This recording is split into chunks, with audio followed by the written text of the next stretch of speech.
Bonjour, félicitations avec l'achat de votre nouvelle classe A. Mon nom est Stéphane et dans cette vidéo, on couvrira plusieurs aspects de votre nouvelle voiture pour vous rendre le voyage le plus agréable possible. Mais vous avez toujours la possibilité, bien sûr, de consulter le manuel d'utilisation ou de contacter votre concessionnaire. En tout cas, je vous souhaite un agréable visionnage. Le premier aspect qu'on va traiter aujourd'hui sur votre voiture est bien sûr la clé qui vous permettra d'ouvrir aussi bien les portes, le coffre et la trappe à carburant. Mais ceci n'est pas le seul élément qui est disponible sur la voiture. Vous avez une fonction confort qui vous permettra à distance, en ayant un appui prolongé sur ouverture, d'ouvrir les vitres et un appui prolongé sur la fermeture, de fermer les vitres. Si vous avez un toit panoramique en option disponible sur votre véhicule, ceci s'ouvrira et se fermera de la même façon. Pour la commande du coffre, il n'y a rien de plus simple. En l'occurrence, vous avez la télécommande avec un bouton pour l'ouvrir ou vous commandez directement par la manette qui se trouve juste ici en dessous. Qu'est-ce qu'on trouve en premier lieu dans ce coffre? Vous soulevez le plancher ici et vous avez accès à un rangement pour les affaires personnelles ou éventuellement l'emplacement pour la trousse de premier secours et le kit Tire Fit s'il se trouve présent dans le coffre. Le dernier élément de sécurité bien sûr très important, c'est donc le triangle de signalisation qui se trouve avec la berline tout en haut du couvercle de coffre ou pour la 5 portes juste derrière le bord du seuil de coffre ici présent. Le dernier élément bien sûr très important pour pouvoir accéder dans l'habitacle et rabattre le coffre, actionner la manette soit à gauche, soit à droite, tirez dessus et la banquette se rabat automatiquement.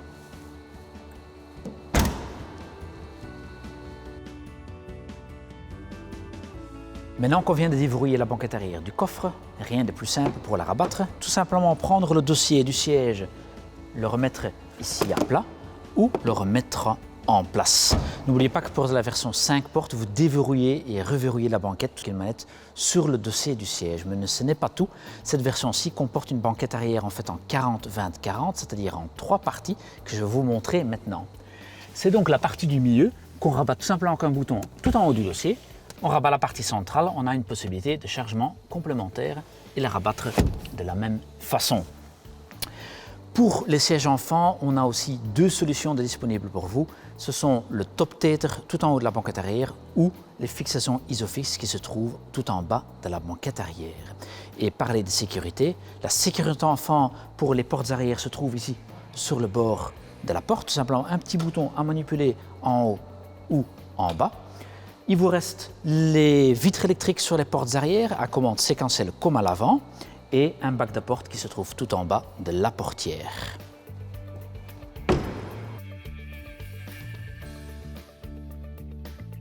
Voici la trappe à carburant. Appuyez sur la trappe, elle s'ouvre automatiquement.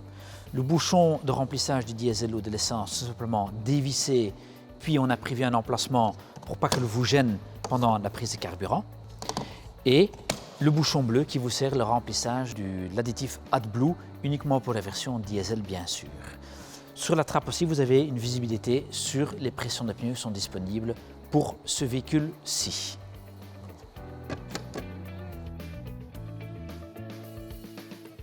Donc maintenant, on se trouve effectivement dans l'habitacle de la voiture. Je me suis permis effectivement d'allumer déjà le tableau de bord avec le bouton Stop and Start, qui se trouve à droite du tableau de bord. Première chose qu'on fait, bien sûr très important, est votre position de conduite. Différents réglages du siège, dont le réglage du dossier qui se trouve ici tout en bas. Vous avez réglage en hauteur de l'assise, réglage d'inclinaison de l'assise. Tout devant, à droite, devant le siège, pour l'avance et le recul, et pour certains produits, même le réglage en longueur de l'assise côté conducteur et passager. Bien sûr, pour parfaire le tout, ne pas oublier le volant.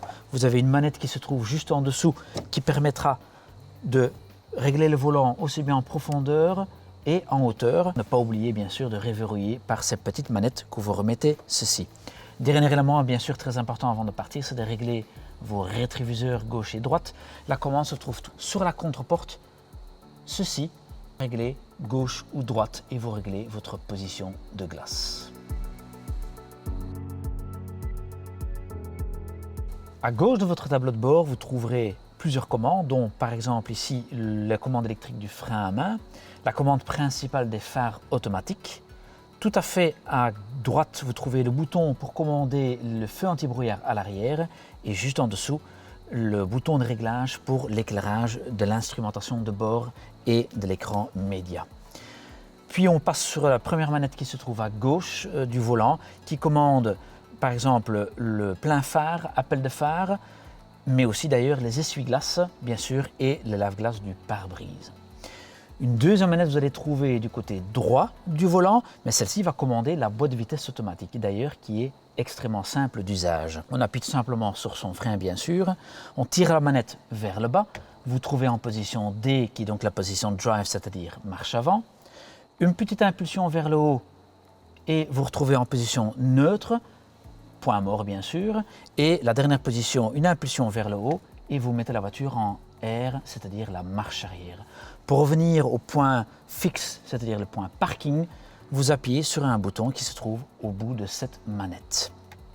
En parlant justement de cette boîte de vitesse, elle a un élément très particulier typiquement chez Mercedes-Benz. Il suffit à l'arrêt par exemple un feu rouge de faire un appui prolongé sur la pédale de frein, vous relâchez et automatiquement la voiture en drive reste tout simplement sur place sans actionner quoi que ce soit. Pour redémarrer, c'est très simple, vous faites de nouveau une impulsion sur le frein ou une impulsion légère sur l'accélérateur et la voiture s'y libère de nouveau. Cet affichage Hold se met automatiquement sur le tableau de bord. Le dernier élément qu'on retrouve ici à l'intérieur avant de pouvoir conduire est bien sûr le volant qui est plutôt très complet. Donc sur le volant côté gauche on trouve les commandes du régulateur et limiteur de vitesse. Le régulateur de vitesse s'enclenche avec une impulsion sur le bouton du milieu, vers le haut, vers le bas. Une fois en roulant, de nouveau une impulsion vers le haut, vers le bas permet de changer votre vitesse. Puis pour l'enlever, le bouton Cancel à gauche, vers le bas, permet de tout annuler. Un touch control central ici qui permet de commander des éléments sur l'instrumentation de bord, comme vous voyez ici, en face du conducteur. Sur le côté droit du volant, vous trouverez des commandes pour le téléphone, pour le réglage du volume, que ce soit bien la radio, média ou téléphone, et un dernier touch control qui se trouve ici dessus, qui permet en le scrollant, changer les éléments que vous trouverez sur l'écran média central. Vous avez donc bien sûr aussi trois autres possibilités pour commander les systèmes multimédia à partir du tableau de bord. Vous avez en premier lieu le touchpad qui se trouve au milieu de la console centrale, bien sûr.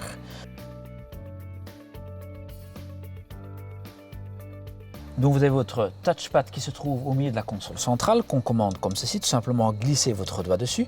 La deuxième commande est par le toucher de l'écran. Vous scrollez en fait tout simplement avec votre doigt les éléments qui sont nécessaires pour pouvoir être utilisés.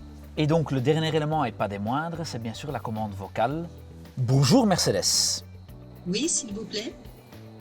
À gauche de votre console centrale se trouve un bouton mentionné Dynamic Select. À quoi il va servir? En le touchant, vous allez changer les paramètres de votre boîte de vitesse, le volant et la réponse à l'accélérateur. Donc comme vous voyez, on a une position sport, on peut choisir une position confort, une position éco et tout en haut se trouve une position individuelle si vous voulez faire des paramètres vraiment à la carte.